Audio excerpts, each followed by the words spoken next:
नशे के खिलाफ पुलिस का अभियान लगातार जारी है।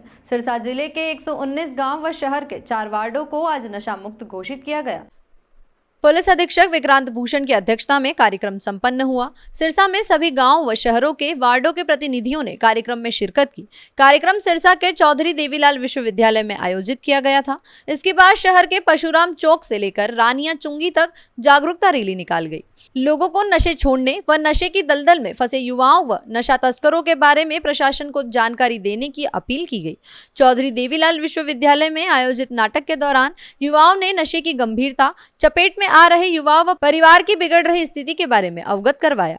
नाटक में नशे से पीड़ित युवक की जानकारी मिलने के बाद पिता की सदमे से मौत और उसके बाद पीड़ित युवक की मौत का दृश्य उपस्थित जनों को भावुक कर गया। पुलिस अधीक्षक विक्रांत भूषण ने मीडिया से बातचीत में बताया कि नशे को जड़ से खत्म करना उनका उद्देश्य है। इसी कड़ी में सिरसा जिले के 119 गांव व शहर के 4 वार्डों को नशा मुक्त किया जा चुका है। नशा मुक्त गांव व शहर के अलग अलग हिस्सों के प्रतिनिधियों को कार्यक्रम में बुलाया गया था। उनसे फीडबैक भी लिया गया है कि कहीं फिर से नशे की बिक्री तो इन इलाकों में शुरू नहीं हो चुकी है। उन्होंने कहा कि सिरसा में अब चिट्टे के साथ साथ मेडिकल नशा भी गंभीर समस्या बन चुका है। कई ऐसी गलियां हैं जो NDPS में नहीं आती लेकिन नशे के लिए प्रयुक्त होती है। ऐसा नशा बेचने वाले मेडिकल संचालकों की सूची भी तैयार की गई है। अगले 1 महीने में उन पर भी उचित कार्रवाई होगी। इसी के साथ साथ सिरसा के 2 बड़े तस्करों की भी पहचान पुलिस प्रशासन ने कर ली है। देखिए कि सिरसा ज़िले में हमने अब तक 119 गांव और 4 वार्ड को नशा मुक्त करवाया है। तो उसी के संदर्भ में आज एक ये कॉन्फ्रेंस और सभी सरपंच और MCs और समाज सेवी और कुछ एसोसिएशन के प्रधान आए थे। उनसे फीडबैक लिया गया कि जो उनके गांव हमने नशा मुक्त करवाए हैं तो उनमें क्या नशा फिर से तो नहीं पनपा। और हमारा स्टार्टिंग से ये उद्देश्य रहा है कि हम इसे एक जन आंदोलन बनाएं, पीपल मूवमेंट बनाएं। और आज इन्हीं सभी सरपंच भाई को, बहनों को हम एक अवेयरनेस रैली भी निकालेंगे उस एरिया में जो कि नशे से ज़्यादा प्रभावित हैं।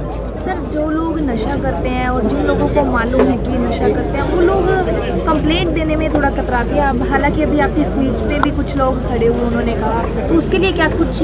मैडम, मैं आपको ये बताना चाहूँगा कि जो मेरे पास इन्फॉर्मेशन है, वैसे ऐसा है नहीं कि लोग कतराते हैं। हमारे पास इन्फॉर्मेशन किसी ना किसी माध्यम से आ जाती है, चाहे वो मेरे को व्हाट्सएप करें या कोई गुमनाम कंप्लेंट है, जहाँ जो हमारा इंटेलिजेंस का तंत्र है, एसएज हैं या जो CID के इनपुट हैं। जैसे कि मैंने कहा कि ज़िले में सबसे बड़ा चैलेंज इस टाइम पे ये है कि टपेंटाडोल, प्रेगबिलिन, ज़ोपिक्लोन जो कि NDPS एक्ट में नहीं है और ड्रग्स एंड कॉस्मेटिक एक्ट के भी स्ट्रिंजेंट शेड्यूल में नहीं है, तो उनकी भी लिस्ट तैयार कर दी गई है। कुछ ना कुछ उन पे हम कार्रवाई ज़रूर करेंगे।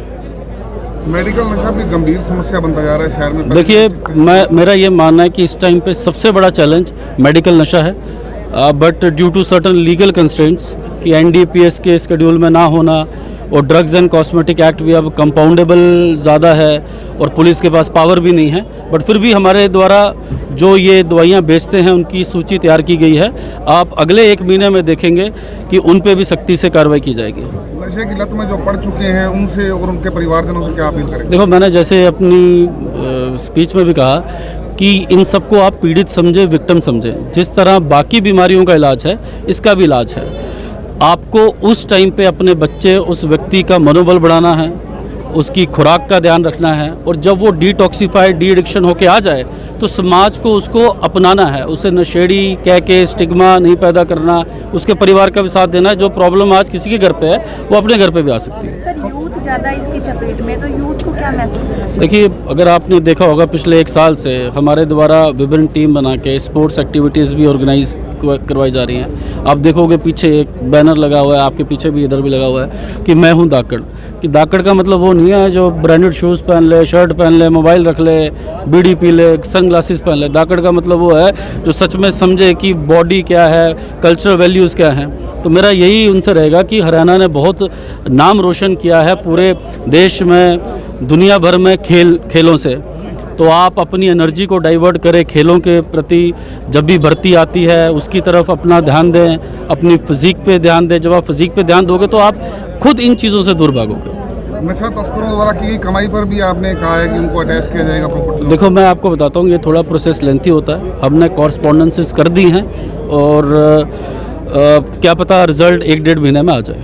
कितने आइडेंटिफाई हुए हैं सर? देखिए, हमने 2 बड़े तस्करों की प्रॉपर्टी अटैचमेंट के कॉरस्पॉन्डिंग एजेंसीज के साथ की है, तो जल्दी ही कुछ न कुछ सूचित ना मिलेगी।